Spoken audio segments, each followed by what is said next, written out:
Welcome to the second of two World Sociology screencasts looking at education and development.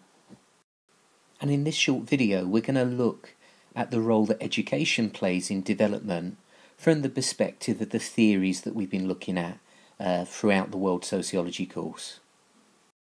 And I'm going to suggest that both modernisation theory and the people-centred approaches that we associate with the counter-industrial theories are broadly positive about the role of education, although they have different views about what type of education works the best.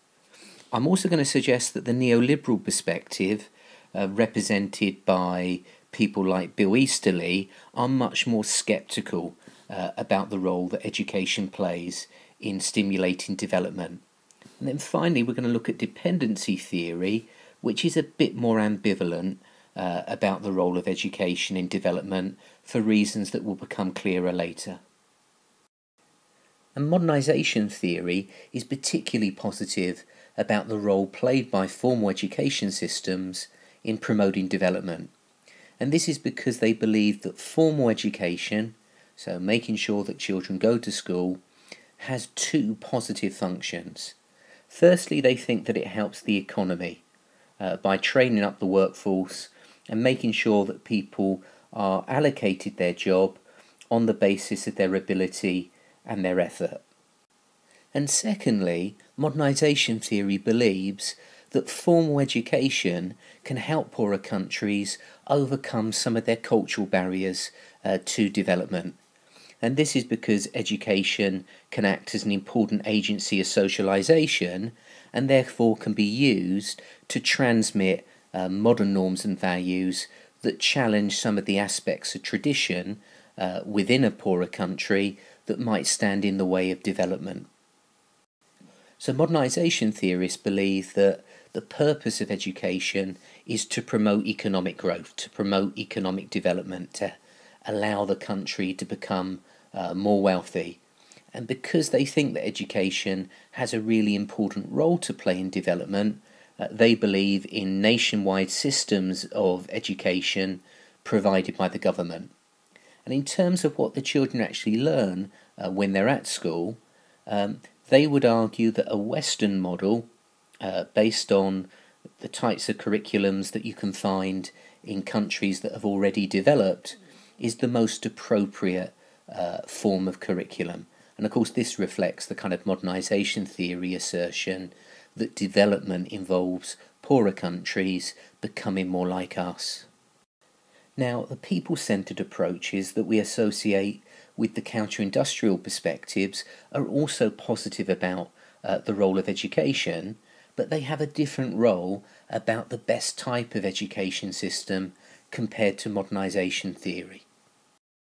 And in particular, they don't necessarily agree with the idea that you have to impose a national system of education that is the same on all areas of a developing country. And in class we're going to look at a case study. We're going to look at the case of the Karamojong people of northern Uganda to show that maybe a one-size-fits-all educational solution doesn't necessarily work. And we see that the types of subjects that are generally taught within modern formal education do not really apply to the Karamojong people unless they wish to someday lead their community altogether.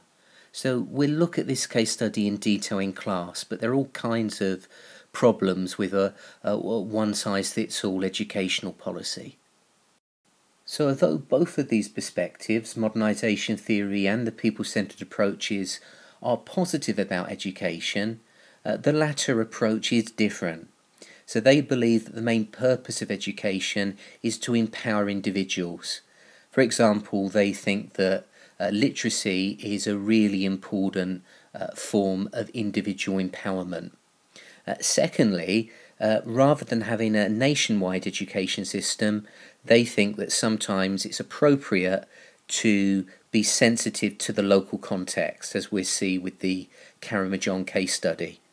And linked to that, they think that the curriculum design has got to be based on the existing knowledge systems that you find within developing countries, that it's not necessarily a good idea to impose a Western model. Let's now take a look at a perspective that's a lot more sceptical about the benefits of education for development. And the theory that we're going to look at is neoliberalism. So neoliberal thinkers such as Bill Easterly are much more sceptical about the benefits of education for development. And Easterly argues that there is no point in governments supplying education in developing countries unless there is a clear demand for it. And Bill Easterly argues that in many developing countries, the quality of government education is very, very low. And he argues the reason for this is that at the moment, parents do not care enough about it. And therefore they're not putting pressure on schools and teachers to offer a better service. And the reason that they don't care enough about it, according to Easterly, is at the moment parents know that the actual benefits of sending their children to school are actually quite low. And that if parents believe that education would have a big impact on their lives, you would get a situation where people would send their children to private schools that would be set up for them, or if that was too expensive, they would demand that local governments set up schools. So from the perspective of neoliberalism, the best education policy is no education policy. Instead, they argue that government should focus on making it attractive to invest in business, which requires educated workers, and then that will create a need for an educated labour force and therefore a pressure to supply it. And when parents really value education, they will put pressure on teachers to deliver. So from the perspective of neoliberalism, education is just another form of investment, and people invest in education as they invest in anything else to make more money in the form of increased earnings in the future. So the priority for neoliberals is to get the economy going before you invest in education. So neoliberals argue that in many developing countries, government education systems are simply not delivering. So here's some data from India. Close to 35% of children in the 7 to 14 age category could not read a simple paragraph. Almost 60% of children could not read a simple story, and only 30% could do second grade maths. And in many developing countries, one of the big issues that undermines education are the number of days that teachers are absent from work. So we looked at Uganda in the previous screencast. There's a huge problem of teachers not turning up for work within the education system in Uganda. So on average, Ugandan teachers in the state sector tend to miss 2 whole days of work out of every 5. And this is usually because the low government salaries that are on offer for teachers force teachers to find a second job in order to supplement their income. Okay, let's finish this presentation by briefly having a look at dependency theory, which you can see I put in the middle of the Venn diagram. And the key figure here is Paulo Freire, who was a Brazilian educationalist who wrote a very influential book called Pedagogy of the Oppressed. And his view is that education is never neutral. It either liberates or it domesticates. And what he means by this is that education can potentially be a really positive force. It can liberate people and enable them to take greater control over their lives and over society and politics. But in practice, he argues that it often functions as a form of social control. So Freire argues that the problem with conventional education is it's mainly being used to control people, and it's being used to reproduce the types of workers and consumers that are required within a capitalist economy.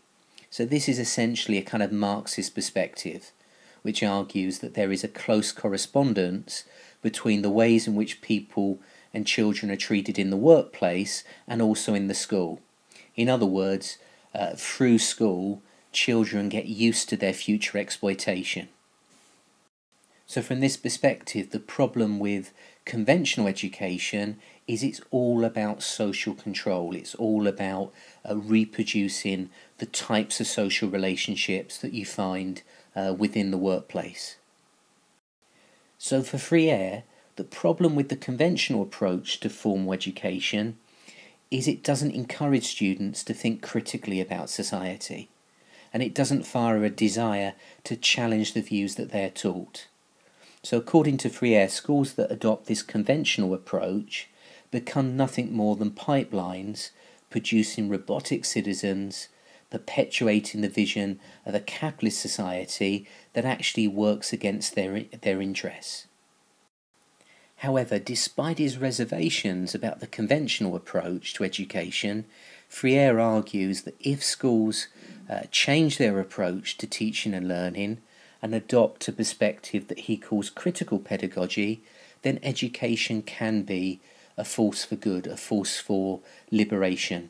That education does have the power to change social inequality by nurturing a generation with an educated mistrust of everything that has been indoctrinated before.